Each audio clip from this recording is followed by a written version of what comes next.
The first step towards the genetic engineering is to isolate the DNA from the cell. So for isolating the DNA, first step is to remove the cell wall. Cell wall हर किसी के around present नहीं होती. Cell wall present है bacterial cell के around, किसी fungus के cell के अराउंड या प्लांट के सेल के अराउंड.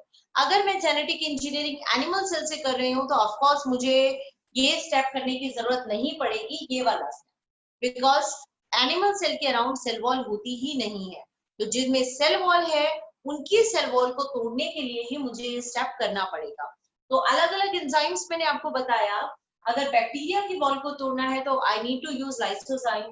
प्लांट की वॉल को तोड़ना है तो I need to use cellulase. Fungus की वॉल को तोड़ना है then I need to use the enzyme chitinase. चलिए मान लीजिए मैंने ये जो भी प्लांट बैक्टीरिया या फंगस जो भी लिया, मैंने उसकी वॉल को ब्रेक कर लिया, तो वॉल हो गई ब्रेक. वॉल ब्रेक करने के बाद अब एंट्री अंदर करते हैं तो जो प्लाज्मा मेम्ब्रेन है ये बड़ी इजीली ब्रेक हो जाती है. ये बहुत इन्हीं से बनी है प्रोटीन कार्बोहाइड्रेट, तो वो नॉर्मली रिमूव हो जाता है. साइटोप्लाज्म तो जेली लाइक मटेरियल है, उससे कोई फर्क नहीं पड़ता, वो हट जाएगा. जो न्यूक्लियस की मेम्ब्रेन है इसमें भी आपने पढ़ा है, तो इसके भी बाहर न्यूक्लियर पोर्स होते हैं, तो वहां से भी मटेरियल हमारे अंदर एंट्री मिल जाएगी. प्रॉब्लम बात है हम डीएनए तक तो पहुंच गए, पर ये जो डीएनए है इस डीएनए के अराउंड बहुत सारा आरएनए लगा हुआ है या बहुत सारा प्रोटीन लगा हुआ है.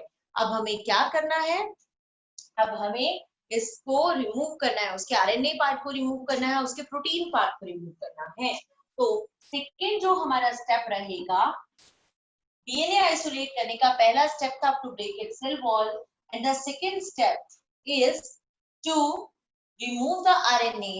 And for removing the RNA हम क्या यूज करेंगे, हम एंजाइम यूज करेंगे, ribonuclease.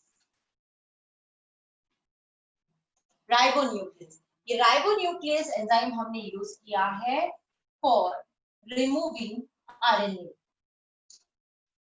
So we are going to remove RNA using the enzyme ribonuclease. So after removing the RNA, now it's time for protein. इसके साथ बहुत सारा प्रोटीन लगा हुआ है, so अभी प्रोटीन को रिमूव करना है.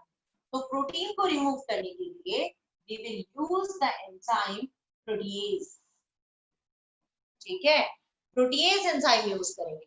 प्रोटीएज एंजाइम क्या करेगा, it will help for removing protein. It will help for removing protein. Wall टूट गई, डीएनए के पास से जो आरएनए था वो रिमूव हो गया और प्रोटीन रिमूव हो गया. अब ये रिमूव होने का मतलब ऐसा बिल्कुल भी नहीं है कि आप ये सोचें कि ये ऐसे सामान है वो ऐसे उलझा पड़ा है और उसमें से एक एक चीज हट गई. ये सारी की सारी जो होती है वो लिक्विड के फॉर्म में होती है. They all are in the form of liquid. Liquid content होता है. तो ये है, इसके अंदर ये लिक्विड कंटेंट की फॉर्म में डीएनए वीएनए आपका पड़ा हुआ है. इसी में आपने आइसोलेट कर दिया, इसी में आपने ऐसे ड्रॉप डाल के एक एंजाइम डाल दिया, ड्रॉप डाल के कोई दूसरा एंजाइम डाला, ड्रॉप डाल के तीसरा एंजाइम डाला. तो आखिरी में जब डीएनए अलग भी हो जाएगा ना, तो भी इसी टेस्ट ट्यूब में उन सबके साथ पड़ा हुआ है. आप उसको अलग कैसे निकालेंगे, उसको करने के लिए आपको चौथा स्टेप करना पड़ेगा.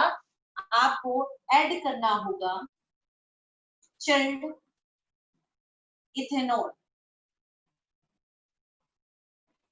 You need to add chill ethanol. बिल्कुल चिल इथेनॉल, ठंडा ठंडा इथेनॉल आप जैसे उसके अंदर डालेंगे तो क्या मिलेगा, इसके अंदर इसके ऊपर ही अलग से ऐसे धागे अलग आ जाएंगे. सारा कंटेंट नीचे पड़ा हुआ है बट ये धागे अलग से आ गए. और अब आप इन धागों को एक स्पैचुला की मदद से, आपकी बुक में डायग्राम भी दे रखा है, एक स्पैचुला की मदद से आप इन धागों को अलग निकाल सकते हैं. तो इस तरीके से उन धागों को अलग निकालना, this process is known as spooling.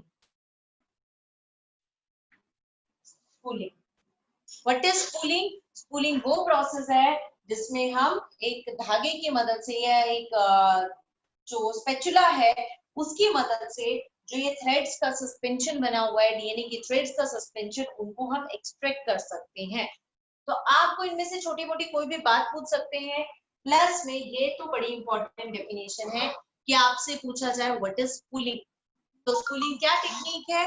Spooling एक ऐसी टेक्निक है जिस टेक्निक के अंदर हम क्या करते हैं, जिस टेक्निक के अंदर हम वेरियस एंजाइम्स को यूज करते हैं to break the wall, cell wall, to break the RNA and to break the protein, and finally we had chilled ethanol, due to which DNA threads are formed, and removing the DNA threads from the suspension is known as spooling.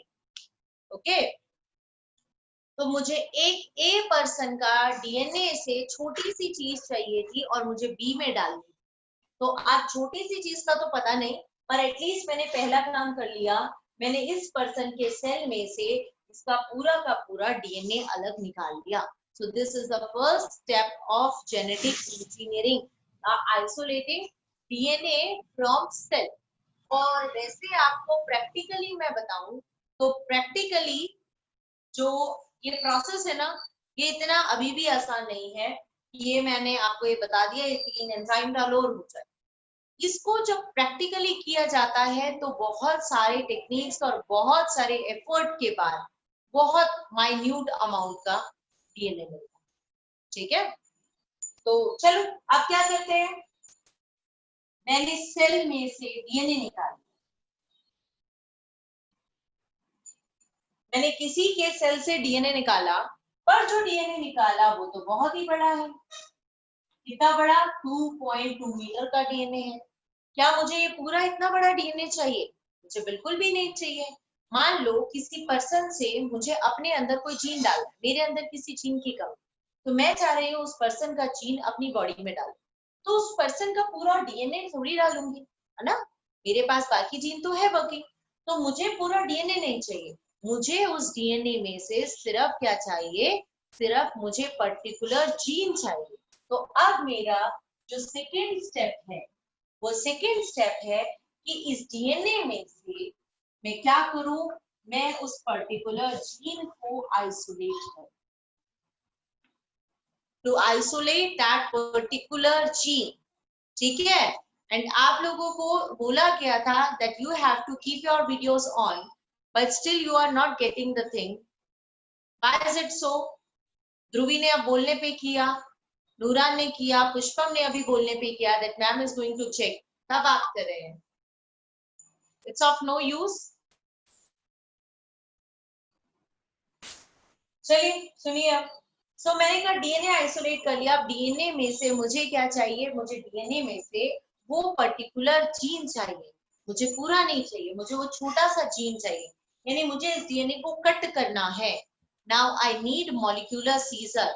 Molecular scissor जिसका नाम मैंने कल आपसे introduce किया था, जिसको restriction endonuclease कहा था, और वहां पर डीएनए फिंगरप्रिंटिंग में भी हमने उसको यूज किया था. तो अब मुझे एक एंजाइम के बारे में पढ़ना है. तो अब मेरा जो टॉपिक है that is restriction enzymes. Restriction enzymes. So what are restriction enzymes? Restriction enzymes जो है वो ऐसी चीजें हैं जो डीएनए को या जो आरएनए को कट करने में हेल्प करती हैं. तो जो चीजें डीएनए या आरएनए को कट करने में हेल्प करें उन एंजाइम्स को रिस्ट्रिक्शन एंजाइम्स कहते हैं. ठीक है, अब रिस्ट्रिक्शन एंजाइम्स जो होती हैं उसके अलग अलग टाइप्स होते हैं. कौन कौन से टाइप होते हैं? पहला टाइप मैं आपको बताती हूँ. इसका जो पहला टाइप है दैट इज एक्सोन्यूक्लियेज. जो एंजाइम्स होते हैं ना उसके लास्ट में ऐसे एजेस लिखा होगा. तो पहला जो एंजाइम है that is exonuclease. Now what is the enzyme exonucleases? Exonucleases कहते हैं आपके पास डीएनए है, मान लीजिए आपके पास ये डीएनए है डबल स्ट्रैंडेड. अब ये कट करेगा इस डबल स्ट्रैंडेड डीएनए में, पर इस डबल स्ट्रैंडेड डीएनए में एंड पे से काटेगा, एंड पे से काटेगा, और वो भी सिर्फ एक स्ट्रैंड में. ये वाला एंड या ये वाला एंड कोई भी एंड हो उस पे से काटेगा और सिर्फ एक जगह पर कट लगाएगा, सिंगल जगह पे. यानी ये कट होने के बाद कुछ ऐसा हो जाएगा, ये टुकड़ा अलग और बाकी का आपका सारा डीएनए अलग. तो ये फ्रैगमेंट मिल गया आपको. तो साइड से, टर्मिनल से, वो भी एक डीएनए के स्ट्रैंड पर कट करना, this is done by the enzyme exonucleases. So exonucleases क्या कर रहा है? एक्सोन्यूक्लियस डीएनए के दोनों स्ट्रैंड में से सिर्फ एक स्ट्रैंड को कट कर रहा है। ठीक है, अब पढ़ते हैं दूसरा टाइप। सो जो दूसरा इसका टाइप है, मैं यहां से भी हटा देती हूँ, वेट, मैं आपको पढ़ा रही हूँ restriction enzyme, which is an enzyme used to cut the nucleic acid. ठीक है, restriction enzyme. So restriction enzyme पहला मैंने आपको बताया exonucleases, जिसके अंदर मैंने आपको बताया if there are two strands of DNA, out of the two strands of DNA, it is making cut on a single strand from end. And पे से काट रहा है और सिर्फ सिंगल स्ट्रैंड को काट रहा है, ये सारा इकट्ठा और ये एक टुकड़ा। Second answer that is endonuclease. Endonuclease, ठीक है, एंडोन्यूक्लियस क्या करता है, वो ऐसे साइड से नहीं कट करता, वो इन बिटवीन कहीं से कट करेगा, इन बिटवीन किसी एक पर्टिकुलर साइड से कट करेगा और वो भी एक ही स्ट्रैंड को कट करेगा। जैसे ये है, मैं यहाँ पर सीक्वेंस लिख देती हूँ ऐसे लाइन बनाने की जगह, मान लीजिए ए पी जी सी सी ए, ठीक है, इसका अपोजिट क्या हो गया, कॉम्प्लीमेंट्री, मतलब T A C G G T. तो what will do endonuclease, endonuclease इनमें एक पर्टिकुलर साइड ढूंढेगा, मान लो ये हमेशा कट करता है जी और सी के बीच में, उसको मिल गया जी और सी, अब वो जी और सी के बीच कट लगाएगा और सिर्फ एक स्ट्रैंड पर कट लगाएगा। यहां से उसने काट देगा तो क्या होगा, सिर्फ एक को काटा है तो एक टुकड़ा तो अलग हो जाएगा, मान लीजिए ये क्या बन गया एटीजी, ये एटीजी तो आपका अलग हो गया और बाकी टुकड़ा आपके पूरे डीएनए के साथ आ गया। अगले में बन गया आपका सी सी ए, इसके नीचे T G ji C A T, तो ये वाला टुकड़ा आपका एक बन गया है और ये टुकड़ा कट के आपका अलग आ गया। This is done by the enzyme endonucleases, ठीक है, endonucleases ऐसा करेगा। Third one is restriction endonuclease।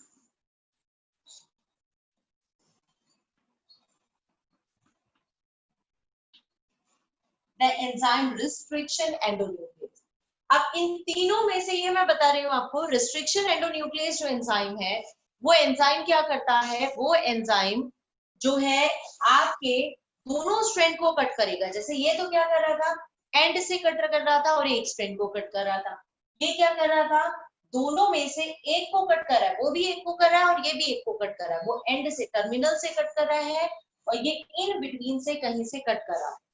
अब रिस्ट्रिक्शन एंडोन्यूक्लियस, रिस्ट्रिक्शन एंडोन्यूक्लियस इस एंडोन्यूक्लियस की तरह ही होता है, वो मिड से यानी किसी एक पर्टिकुलर साइड से कट करता है, बट साथ में दूसरी कंडीशन भी है कि वो दोनों स्ट्रिंग्स पे कट लगाता है, ऐसा नहीं होता वो एक पे कट लगा रहा है, वो दोनों पे कट करेगा, यानी अगर वो यहाँ है तो वो ऊपर से नीचे से दोनों से कट लगाएगा, दोनों स्ट्रैंड को सेपरेट करेगा।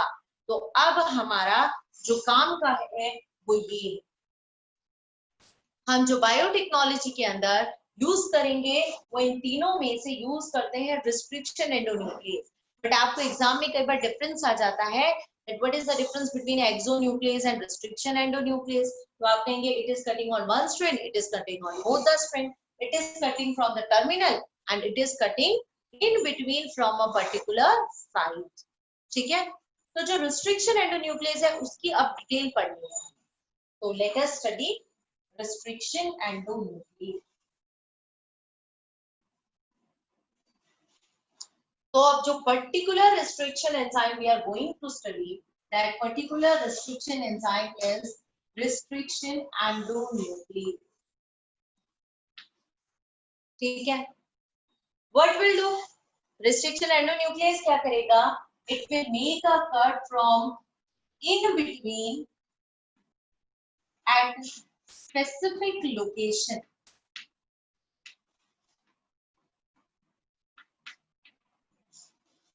और वो भी दोनों स्ट्रैंड पे, तो आप कह सकते हैं ऑन बोथ स्ट्रैंड, सो क्या करेगा रिस्ट्रिक्शन एंडोन्यूक्लियस? रिस्ट्रिक्शन एंडोन्यूक्लियस दोनों स्ट्रैंड्स पे इन बिटवीन करेगा, एक पर्टिकुलर लोकेशन से, एक स्पेसिफिक लोकेशन से कट करेगा। This is done bye restriction endonuclease. ठीक है, तो देखिए क्या चीज है, इसके बारे में कैसे कट करता है। जैसे मैं एक रिस्ट्रिक्शन एंडोन्यूक्लियस का आपको नाम बताती हूँ, एक एग्जांपल मैं बता रही हूँ जिसका नाम है इको आर। ये एक रिस्ट्रिक्शन एंडोन्यूक्लियस का नाम है और आपको याद भी रखना है। रिस्ट्रिक्शन एंडोन्यूक्लियस का नाम है इको R1। ठीक है, कैसे नाम पड़ा वो सब हम डिटेल में बाद में करेंगे, थोड़ा हिंट दे दी पहले आप। जो इको R1 है वो कैसे कट करता है, वो एक पर्टिकुलर सीक्वेंस ढूंढता है डीएनए में, आगे पीछे कुछ भी हो उसको कोई मतलब नहीं है, उसको ये पूरी सीक्वेंस चाहिए आपकी GAATTC, उसको ये पर्टिकुलर सीक्वेंस चाहिए GAATTC। खाली एक नीचे कि GA आ गया काट देगा, नहीं, उसको पूरा चाहिए GAATTC। It requires complete. और ऐसे ही मान लीजिए अगर ये जा रहा है 5 प्राइम एंड टू 3 प्राइम, तो ऑब्वियस सी बात है अपोजिट क्या होगा, 3 प्राइम टू 5 प्राइम। इसकी भी फिल करके देखिए जरा क्या आएगा, CTTAAG, राइट। तो यहाँ पर एक इंपॉर्टेंट चीज आपको मैं बता दूं, ये दोनों स्ट्रिंग्स को कट कर रहा है, दिस इज फाइन। पर आप यहाँ पर एक चीज देख रहे हो कि दोनों स्ट्रिंग को अगर मैं रीड करती हूँ तो दे आर रीडेड सेम। इसको रीड करूं तो भी GAATTC, और अगर इसको यहाँ 5 प्राइम एंड से रीड करते हो तब भी सेम है GAATTC। आगे पीछे दोनों से है सेम। ऐसी होती है हमेशा रिस्ट्रिक्शन एंडोन्यूक्लियस के recognition sites. What do you mean by recognition sites? Recognition sites का मतलब होता है ऐसी जगह जिनको ये पहचानेंगे अपने कटिंग के लिए, अपनी कटिंग साइट जिनको मानेंगे। तो मैं आपको ये बता रही हूँ कि रिस्ट्रिक्शन एंडोन्यूक्लियस जिस जगह से काटते हैं वो जगह की एक प्रॉपर्टी है that they are always readed same from both the end। इस टाइप की पहचान को बोलते हैं palindromic sequence. They are called palindromic sequence. क्या होती है पैलिंड्रोमिक सीक्वेंस? पैलिंड्रोमिक सीक्वेंस उन सीक्वेंसेस को बोलते हैं जो आगे पीछे से सेम रीड करते हैं। सिंपल भाषा में आप बोलिए, सिंपल भाषा में आपको बहुत सारे एग्जांपल्स पता होंगे, हिंदी में पता होंगे, जैसे चलो जैसे हम इंग्लिश में सिंपल भाषा का सुनो पहले, जैसे मैडम है ना, सेम स्पेलिंग होती है MADAM, MADAM, राइट। और भी बहुत सारे वर्ड आपके दिमाग में आ रहे होंगे जैसे नवीन, हिंदी वाला नवीन, हिंदी वाला। So it is also rated same, Naveen, यहाँ से भी नवीन। सो ये वाले जो वर्ड्स होते हैं ना which are rated same from both the ends, such kind of words are known as palindromic sequence। so ये हमेशा कोई भी रिस्ट्रिक्शन एंडोन्यूक्लियस हो उसकी जो भी कटिंग साइट होगी वो हमेशा कैसी होगी, हमेशा पैलिंड्रोमिक ही होगी। हमेशा it would be readed same from both the ends, यहाँ से हो या यहाँ से हो, it would be always readed same। ये याद रखना, ये पैलिंड्रोमिक सीक्वेंस रिस्ट्रिक्शन एंडोन्यूक्लियस की कटिंग साइट की पहचान है। ओके, अब हर किसी की अलग अलग होती है, याद करनी पड़ेगी आपको। दो ही याद करने को मैं इंपॉर्टेंट बोलूंगी। एक बड़ी फेमस है इको आर, जिसकी सीक्वेंस मैंने बताई आपको GAATTC। ठीक है, तो GAATTC में कहाँ कट करता है, ये हमेशा जो कट करता है वो G और A के बीच कट करता है, दोनों से कट करेगा, G और A के बीच। अब आप कहोगे कि मैम ये तो टर्मिनल से कट कर दिए, टर्मिनल नहीं, ये यहाँ पर पूरी कोई सीक्वेंस है, पूरा कुछ डीएनए है, यहाँ पर भी कुछ डीएनए लिखा हुआ है, यहाँ पर भी कुछ लिखा हुआ है। बेशक उसे कट G और A के बीच करना है, पर ये नहीं कहीं पर भी G और आ गया तो उसने काट दिया, नहीं, उसको पूरा चाहिए, पूरा कंप्लीट चाहिए, कंप्लीट GAATTC पूरा चाहिए, और उसके बाद वो कट करेगा बिटवीन G एंड A।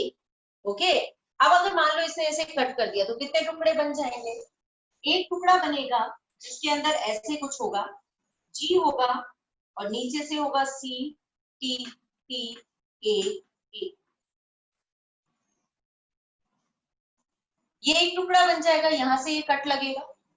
दूसरा जो टुकड़ा होगा उसमें क्या आएगा, ए टी टी सी और नीचे से बचेगा जी।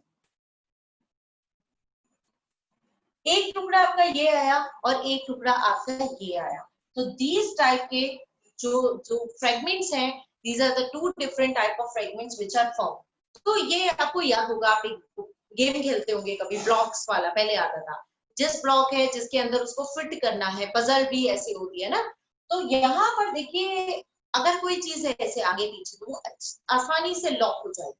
अगर वो चीज एंड है ऐसे, तो आपको उसको चिपकाने में, जोड़ने में मेहनत लगेगी। तो ये वाले एंड्स अलग होते हैं जो बराबर होते हैं, और ये एंड्स अलग होते हैं जो आगे पीछे से पैक हो सकते हैं। ये आगे पीछे पैक होने वाले एंड्स है। इस टाइप के जो एंड्स होते हैं उनको बोलते हैं sticky ends. These are called sticky ends. These are sticky ends. ठीक है, हमेशा एक जैसे एंड नहीं बनाता ये दो टाइप के एंड बनाता है। जैसे कि मैंने आपको कहा, एक तो ये वाला एंड हो गया जो मैंने आपको इको R1 का एग्जांपल बताया। एक और मैं बता देती हूँ, ये हो गया आपका इको R1, राइट। एक और मैं आपको बता देती हूँ एग्जांपल ऐसे ही, दैट इज हिंड 2। हिंड 2 की बात करूं तो इसकी क्या हो जाएगी सीक्वेंस, GTC GAC। या आपको याद करनी है, GTC GAC 5 prime to 3। Opposite fill करके देखो, चाहे 3, इसके अपोजिट क्या आएगा, C A G, G के अपोजिट C, A के अपोजिट T और C के opposite G। This is 5 prime. अब यहां जब कट लगाएगा तो it will always find this sequence GTC GAC and it will always make a cut between C and G। हमेशा बिल्कुल C और G के बिल्कुल बीचों बीच वो कट लगाता है। जब वो इतना बिल्कुल बीचों बीच कट लगाए तो क्या बनेगा, ये दो टुकड़े बन जाएंगे। एक ऐसे बनेगा, एक बनेगा GTC CAG, एक टुकड़ा तो ये बन गया। दूसरा टुकड़ा क्या बनेगा, GAC CPG, ये बन गया दूसरा fragment. So these are the two different kind of fragment which are formed। ये देखो बिल्कुल एंड टू एंड कट हुआ है और ये ऐसे आगे पीछे कट हुआ है ना। तो ये वाला जो आगे पीछे कट हो रहा था, इस टाइप के एंड्स को बोला था स्टिकी एंड्स, और जो ऐसे कट होता है ऐसे वाले को एंड्स को बोलते हैं ब्लंट एंड्स। ओके, तो मैंने आपको कहा कि ये जो है रिस्ट्रिक्शन एंडोन्यूक्लियस के बारे में, देखो मैंने क्या कहा, मैंने कहा, या जेनेटिक इंजीनियरिंग के बारे में मैंने कहा एक सेल लो, सेल में से डीएनए निकालो। उसके लिए आपने पढ़ा बॉल तोड़ो, आरएनए हटाओ, डीएनए हटाओ, फिर चिल्ड इथेनॉल, सॉरी आरएनए हटाओ, डीएनए प्रोटीन हटाओ, फिर चिल्ड इथेनॉल डालो, फिर स्पूलिंग कर लो। स्पूलिंग करने के बाद अब मैंने कहा उसमें से मुझे तो छोटा सा टुकड़ा चाहिए। अब उस छोटे से टुकड़े के लिए मैंने कहा अलग अलग एंजाइम, एक है जो एंड से काटता है, एक है जो बीच में से एक ही स्ट्रैंड को काटता है, और एक है जो दोनों स्ट्रैंड को बीच में से पर्टिकुलर जगह से काटता है। इस वाले एंजाइम को रेस्ट्रिक्शन एंडोन्यूक्लियस कहते हैं, और इसी का ही दूसरा नाम है मॉलिक्यूलर सीजर। हमें ये मॉलिक्यूलर सीजर या रेस्ट्रिक्शन एंडोन्यूक्लियस यूज करना होता है। इसकी पहचान क्या बताई, दोनों को एंड को काटेगा, पर्टिकुलर जगह से काटेगा, ठीक है, और जो इसकी सीक्वेंस होगी वो हमेशा पैलिंड्रोमिक होगी। कट करने पर मैंने कहा दो टाइप के एंड प्रोड्यूस करा है, either it will produce sticky ends और it will produce blunt ends. तो ब्लंट और स्टिकी दोनों में से किसी भी टाइप का एंड ये प्रोड्यूस कर सकता है। ओके, तो ये दो आपको जरूर याद करने हैं। इको R1 हर बच्चे को याद होना चाहिए, GAATTC। इसको कट करना है हमेशा G और A के बीच में, हर बच्चे को हर टाइम पे टिप्स पे होना चाहिए। सेम वे हिंड 2 की याद होनी चाहिए, GTC GAC। तो मैं आपको बता दें, ये जो हिंड 2 है ये फर्स्ट रिस्ट्रिक्शन एंडोन्यूक्लियस है, ये भी आपको याद रखना है। ये भी एक 1 मार्क्स का क्वेश्चन है कि फर्स्ट रिस्ट्रिक्शन एंडोन्यूक्लियस कौन सा होता है, दैट इज हिंड 2। ये भी आपको याद रखना है, ठीक है।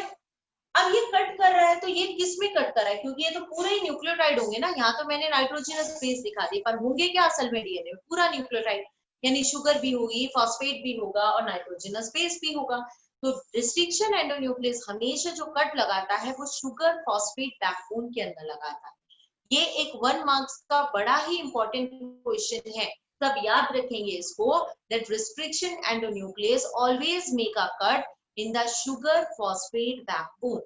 ओके, रिस्ट्रिक्शन एंडोन्यूक्लियस अभी हमारा कंप्लीट नहीं हुआ है, इट इज स्टिल लेफ्ट। इसकी नेमिंग के बारे में पढ़ना है, इसके बारे में इसका नाम ऐसा क्यों पड़ा वो पढ़ना है, और 2-4 बातें इसकी पढ़नी है, बट इसको अब हम कंटिन्यू करेंगे कल। ठीक है, तो आज के लिए जब बायोटेक्नोलॉजी का आपका इतना ही इंट्रोडक्शन रहेगा, पर हर बच्चा इसको अपने बुक से रिवाइज जरूर करेगा। Okay, now I will take your attendance. Nishu ma'am. Yes, ma'am. Ma'am, can I end the meeting? You can stop the recording, ma'am.